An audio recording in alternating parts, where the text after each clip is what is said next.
What is up, guys? Welcome on back to the News with TK. And unfortunately, it's been a while, but it looks like we just got hit with another terror attack in the United States. This time in Boulder, Colorado, reportedly at a mall, and reportedly was an explosive device with numerous people injured. Don't know anything about fatalities yet. I am stopping here. I was about to get off of Nellis Air Force Base on base where I'm at right now, and the news just broke. The alert just went out. So we are we're looking at it right now, and I'm gonna cut from here and see if there's any live feed of a clip that I can pull for you right this second. Here we can read a little bit of his statement. He says he's closely monitoring the situation. His thoughts go out to the people who have been injured and impacted by, again, this heinous act of terror. He says hate-filled acts of any kind are unacceptable.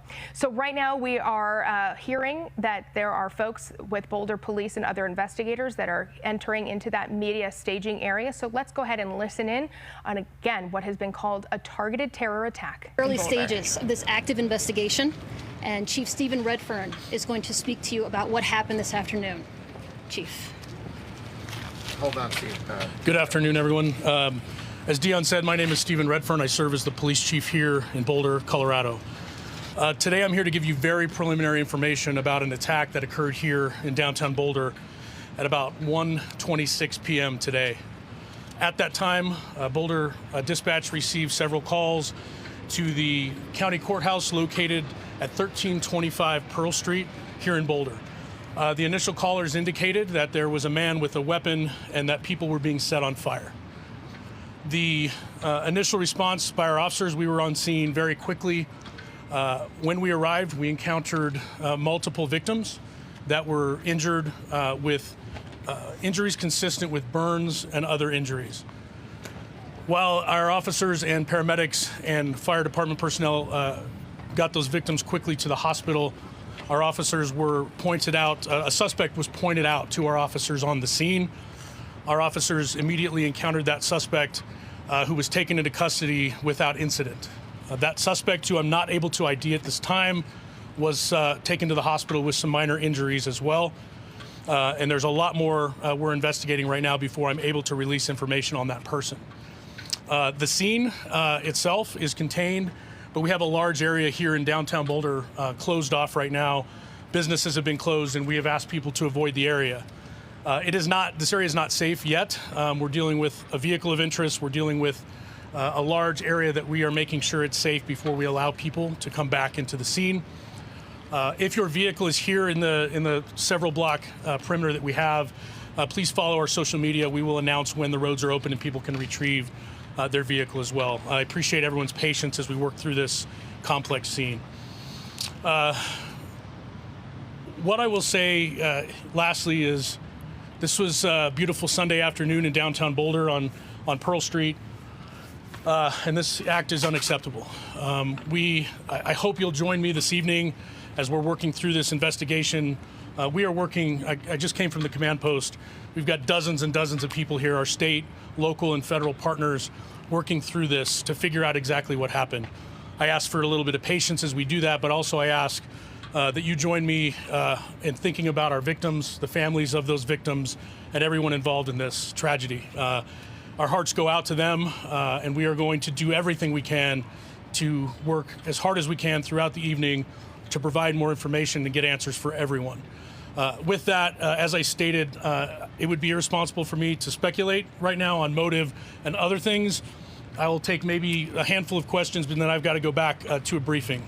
I had a quick one. Yes, Shaw. Was an actual protest going on when this occurred?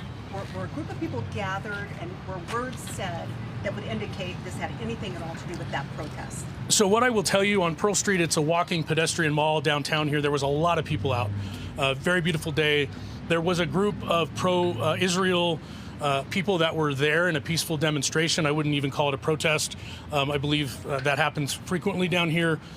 They were there in that area. We are looking and actively interviewing victims and witnesses to determine if that group was targeted or others, and we just don't have those answers yet. Those are things we hope to be able to provide you later this evening.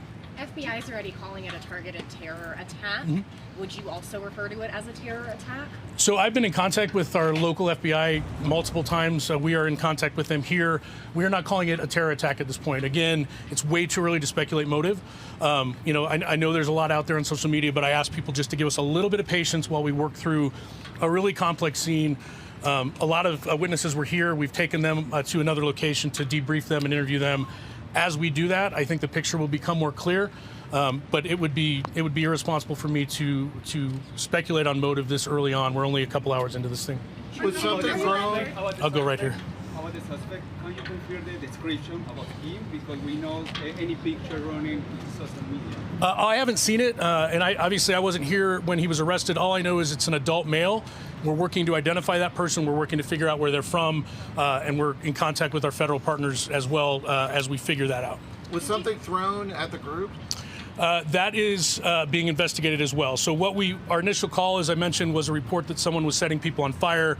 That is fairly consistent with the injuries that we found on scene, but we're not 100% certain how that happened, and that's what we're doing to interview. There's a lot of witnesses that we're interviewing. I suspect within this evening, we'll have a better idea of exactly how those injuries occurred. Are you guys going to have additional security for Jewish and Israeli people helping the hostages in the circle right now? Because this is a weekly occurrence, are you guys going to now have some additional security measures to protect Jews in Boulder? So what I will say is, again, I cannot confirm right now that this was targeted at a specific group of people. We understand that there's a lot of tensions right now and a lot of issues in the United States and everywhere. Once we have a clear motive, we will react accordingly. And if that motive was a group was targeted, we will absolutely step up and ensure that additional security, additional presence. We want people to feel safe no matter what they're here for. So we know multiple injuries at this point. That's what we can see. Multiple injuries, and it doesn't look like an explosive device. It looks like they were using maybe Molotov cocktails and were setting people on fire. I will stay with the story. If there's any other bigger updates, I will bring it to you, but let me know what you guys think in the comment section down below. Do you think it was a terror attack, or do you think it was something else? Let me know in the comments. As always, stay petty, my friend.